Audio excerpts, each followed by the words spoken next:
academics is not sacrificed here, and I think that's really important because we're using the K-12 International Academy curriculum, which is award-winning. It's accredited, fully accredited program, accepted at most universities across the nation. It's also blessed by the NCAA, and any athlete who wants to go that route, K-12 International Academy is set up to assist them in getting to their goals there as well. There's honors classes, there's AP classes, there's the Honor Society if they wanted to go that route. There is all kinds of clubs. There is no sacrifice in terms of academics by coming to this academy. It's just like what Sarah said, we're getting rid of the fluff. And if a child happens to be proficient in an area, there's no need for them to dwell on that. They can finish on their own time frame. If they finish ahead of schedule, great. That gives them more time to work on the other things that they might need to work on.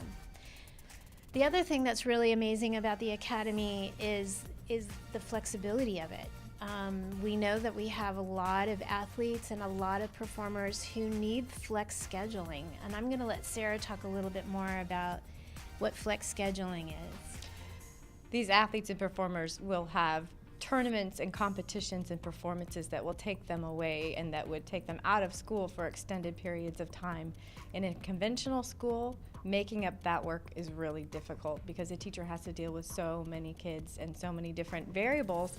But here, we give these kids the individualized attention that they need so that we can get them ahead of schedule before a performance or competition, and so that they can leave and go to these tournaments or whatever the situation is and not worry about school so much and realize that when they come back, they're going to be on track and they have somebody who's looking out for them throughout the process. Exactly.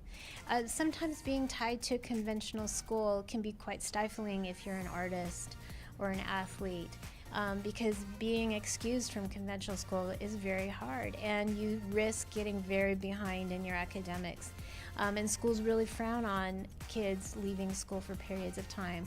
So you really need something like this in order to take advantage of all of the things that are out there. For instance, a performer, somebody who a child who might want to aspire to go to Broadway should be going to New York City and taking classes there and learning the ropes of what it means to go to New York City. Or if we have master teachers that come into the area, being able to spend a day studying with them. I mean, those are very important things as well as attending your tournaments and your training and all of that. So we just want these kids to have the opportunity to do what they want to do, have a passion-driven life, which I think is so important these days, and be successful and not sacrifice home life, free time, and sleep.